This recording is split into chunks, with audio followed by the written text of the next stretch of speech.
안녕하세요, 시청자 여러분. 60세 이상 어르신들의 삶을 더 깊고 풍요롭게 채우는 유튜브 채널 지금이 딱 좋아입니다. 점심 메뉴를 고를 때, 혹은 여행을 떠날 때, 든든한 한 끼가 필요할 때, 우리는 참치김밥을 자주 찾습니다. 생선이 들어있으니 왠지 건강에 좋을 것 같고, 속도 든든하니 이만한 음식이 없다고 생각하셨죠? 그런데 말입니다. 우리가 무심코 먹었던 참치김밥이 사실은 우리 몸에 숨어 있는 숨은 적이 될 수도 있다는 사실 알고 계셨나요? 참치김밥의 핵심 재료인 참치와 마요네즈부터 살펴볼게요. 대부분의 참치 통조림은 기름에 절여져 있어 지방과 나트륨이 상당히 많이 들어 있습니다. 여기에 고소한 맛을 더하는 마요네즈는 한 숟가락에 약 90kcal 되고요. 밥 한 공기와 맞먹는 열량이랍니다.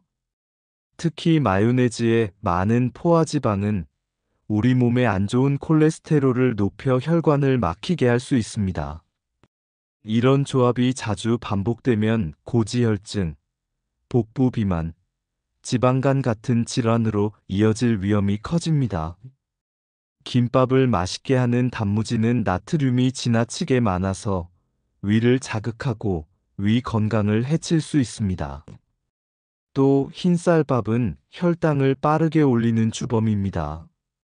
밥 먹고 난 뒤 혈당이 갑자기 높아지면 남은 당분은 결국 우리 몸에 지방으로 쌓이게 되죠.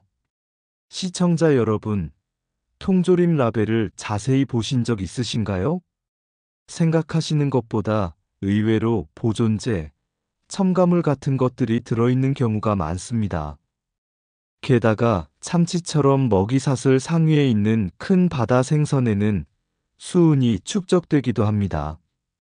젊을 때는 해독 능력이 뛰어나서 괜찮지만 나이가 들수록 해독 기능이 떨어져 몸에 더 큰 부담이 될 수 있습니다. 시청자 여러분, 김밥을 먹을 때 국물처럼 함께 먹는 음식이 있죠? 바로 라면입니다. 하지만 이 조합은 칼로리 폭탄이자 건강에는 독이 될 수 있습니다. 라면은 고지방, 고나트륨 식품이고 여기에 김밥까지 더해지면 한 끼에 1000kcal를 훌쩍 넘기기 쉽습니다. 게다가 짠 음식은 위를 자극해 소화불량을 일으키고 체내 나트륨 농도를 높여 혈압에도 좋지 않습니다. 김밥과 함께 먹는 떡볶이나 콜라도 마찬가지입니다. 떡볶이는 고춧가루와 설탕이 많이 들어가 혈당을 급격히 올리고 콜라는 당분 덩어리로 지방 축적을 부추깁니다. 국물이 필요하다면 건강한 채소 수프나 미역국으로 대신하고 시원한 음료가 마시고 싶다면 탄산수나 물을 마시는 것이 좋습니다. 전문가들은 특히 60대 이상 시니어분들은 고지방 고염분 음식이 더 큰 부담이 된다고 말합니다. 우리 몸의 혈관은 나이가 들수록 탄력을 잃고 딱딱해지는데요. 여기에 나쁜 콜레스테롤이 쌓이면 고혈압, 동맥경화, 심근경색 같은 무서운 병을 부를 수 있습니다. 저희가 실제로 시니어 두 분께 실험을 해봤습니다. 한 분은 보통 참치김밥을 드시고 다른 한 분은 건강하게 바꾼 참치김밥을 드셨습니다. 결과는 보통 김밥을 드신 분은 혈당이 갑자기 올랐다가 천천히 떨어졌지만 건강하게 바꾼 김밥을 드신 분은 혈당 변화가 완만했습니다. 작은 차이가 우리 몸에 얼마나 큰 영향을 주는지 보여주는 예시입니다. 그렇다고 참치김밥을 아예 드시지 말라는 건 아닙니다. 대신 재료를 조금만 바꿔도 훨씬 더 건강하게 즐길 수 있습니다.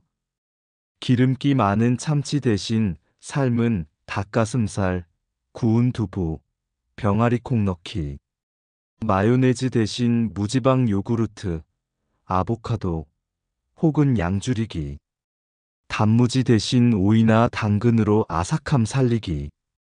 흰쌀밥 대신 현미밥, 귀리밥으로 교체하기. 이렇게 하면 맛은 유지하면서도 영양 균형을 챙길 수 있습니다. 마지막으로 참치김밥의 핵심 재료인 참치캔을 고르는 팁을 드릴게요. 보통 참치캔은 기름에 담겨 있는데요. 이 기름 대신 물에 담긴 참치를 선택하세요. 기름을 뺀 물에 담긴 참치는 지방과 칼로리를 확 줄일 수 있습니다.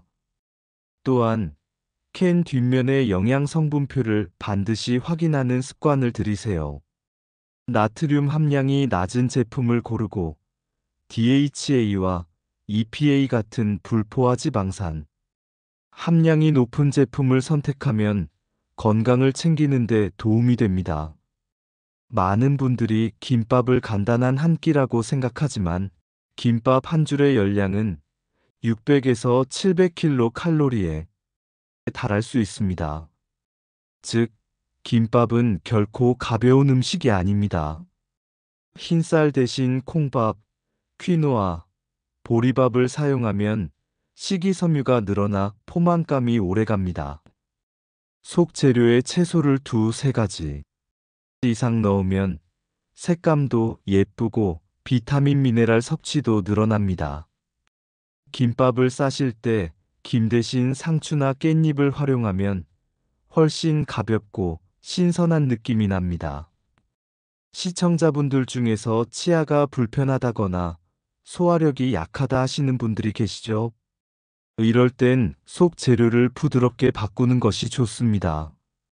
예를 들어 당근을 단단하게 볶는 대신 살짝 찌거나 오이를 대신에 잘게 다진 버섯을 넣으면 소화에 훨씬 부담이 덜 갑니다. 김밥만 드시면 영양이 한쪽으로 쏠리기 쉽습니다. 따라서 곁들임으로 미소된장국, 두부국, 나물 반찬 같은 것을 함께 드시면 훨씬 균형 잡힌 식사가 됩니다. 참치김밥을 먹은 뒤에는 20분 산책하기, 충분히 물 마시기, 그리고 저녁은 가볍게 먹기. 이 세 가지만 지켜도 몸이 훨씬 편안해집니다. 오늘은 우리가 늘 가볍게 생각했던 참치김밥의 숨겨진 비밀을 알아봤습니다. 참치김밥, 절대 나쁜 음식만은 아닙니다. 우리가 조금만 지혜롭게 선택하면 여전히 맛있고 건강한 한 끼가 될 수 있습니다. 여러분의 작은 선택이 평생 건강을 지키는 힘이 됩니다. 오늘 영상이 도움이 되셨다면 구독과 좋아요, 알림 설정 부탁드립니다. 건강한 하루 보내세요. 감사합니다.